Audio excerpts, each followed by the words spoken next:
in a scene completely beyond parody, beyond satire, and also a horrifying scene. I mean, it's both. A group of white supremacists staged a bizarre rally in Washington, D.C. over the weekend. They wore masks as part of their outfits, or maybe we're supposed to call them uniforms. I don't know. Outfits is a little bit emasculating.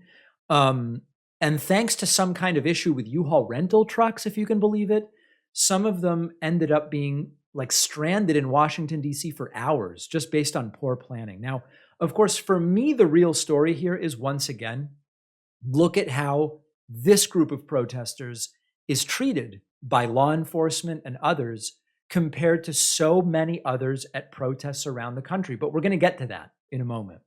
The story is that about 100 members of what is now called the Patriot Front, if that name doesn't ring a bell, I'll explain that as well in a moment. 100 members of the Patriot Front group rallied in Washington, D.C., near the White House over the weekend. Now, Patriot Front used to be known as Vanguard America, but they changed their name.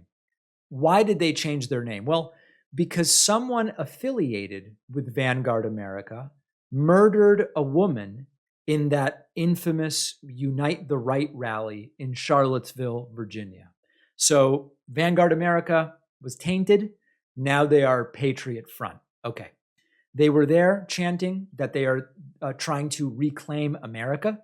According to our friend Zach Patrizio from the Daily Beast, their outfits or uniforms consisted of white gaiters or masks, sunglasses, blue jackets, khaki pants, brown boots, hats, shin guards, and masks. They also had American flags, plastic shields that looked really like toys if you look at the pictures, and snare drums as well.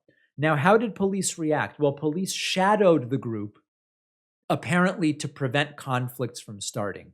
And there are some who were upset that the police seemed to, in this case, be protecting the protesters, whereas in left-leaning protests, the claim is, are more antagonistic to the protesters and are instead protecting counter-protesters. Now, I think the reality is more complicated than that.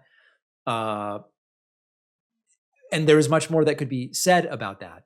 But the funniest part was the completely abortive climax to this thing, where dozens of them got stranded. There were only 100. Dozens ended up stranded because they rented U-Haul trucks to get themselves to the rally, and one of the big trucks couldn't fit all of them, so they waited for hours as the truck made multiple trips. I genuinely have been unable to find answers to some basic questions about this rally. Did they have a permit? As many of you know, one of the, it's sort of like the equivalent of resisting arrest for rallies. You know, we've talked before how when police decide they want to make trouble for a particular individual or a particular group, this very vague charge of resisting arrest enters the picture, and it's ripe for abuse.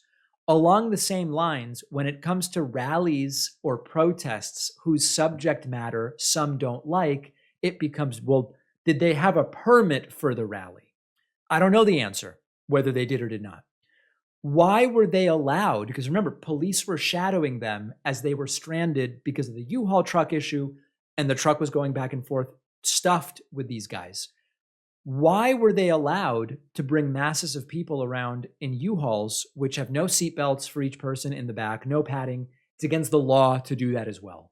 Part of the story of why was this the treatment that these individuals received, rather than fill in the blanks with whatever example you want from protests over the last year and a half, sort of starting with the George Floyd protests in the summer of 2020.